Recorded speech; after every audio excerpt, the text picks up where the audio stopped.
Capítulo 3, tercera parte, solución de controversias. Inició con la primera ronda el 16 de agosto de 2017. El capítulo 19 concierne la revisión y solución de controversias en materia de cuotas antidumping y compensatorias.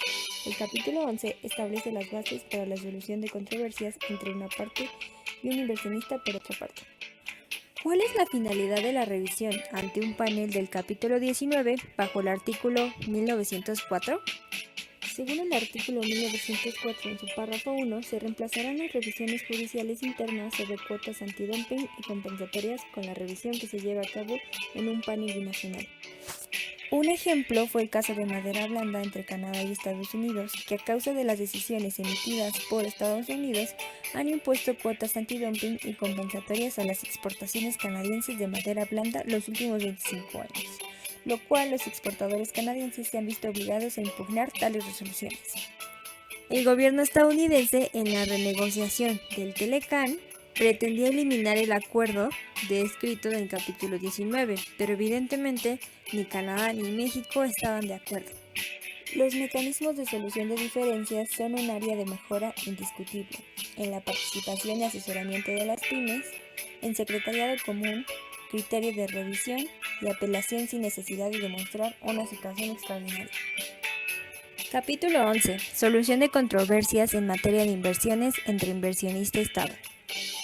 Hay que señalar que entre los tres países miembros del Telecan no hay un acuerdo bilateral alguno en materia de inversiones. El capítulo 11 es el equivalente a los acuerdos bilaterales en materia de inversiones, o mejor llamados BITs.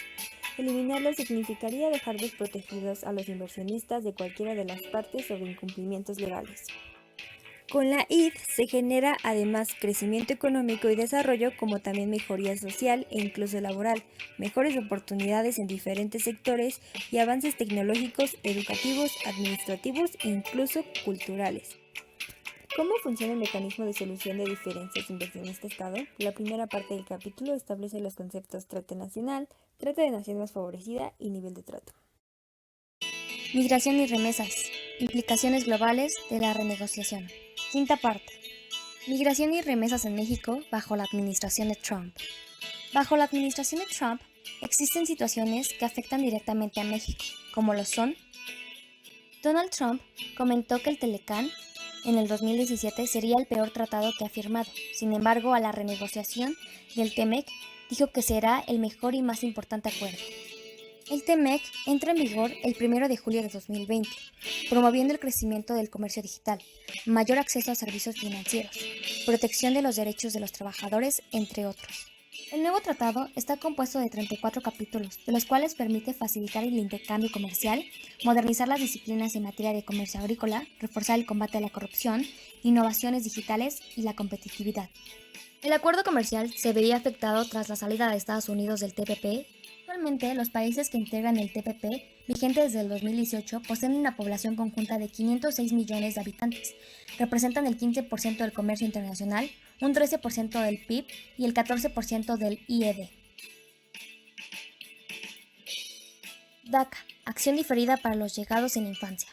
Jóvenes que fueron llevados desde niños regularmente por sus padres a vivir a ese país. El final de DACA significa un futuro incierto para millones de jóvenes. Como último punto, es el muro de la frontera sur de Estados Unidos y México.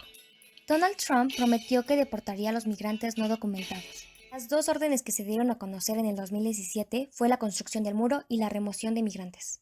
Sin embargo, los migrantes mexicanos contribuyen con cerca de 4% del PIB de ese país.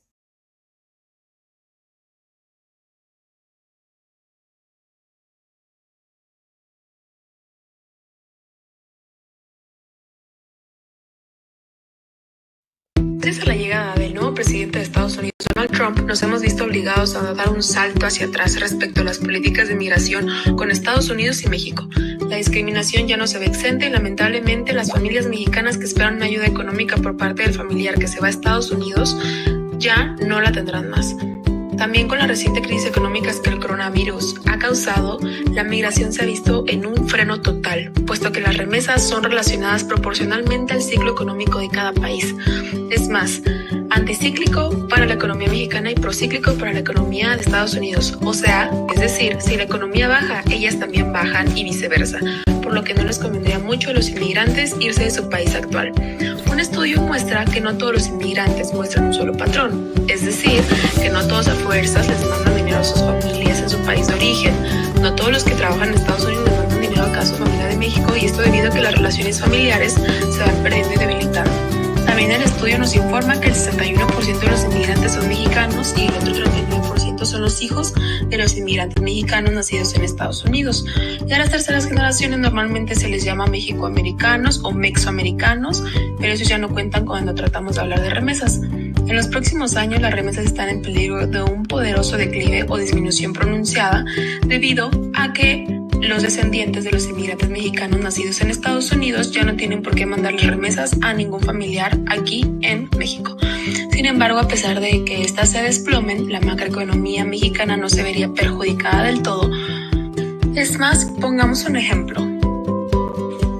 En un primer escenario, consideramos que las remesas se reducen 25%, pasando de los $28.771 millones de 2016 a $21.578 millones en 2022.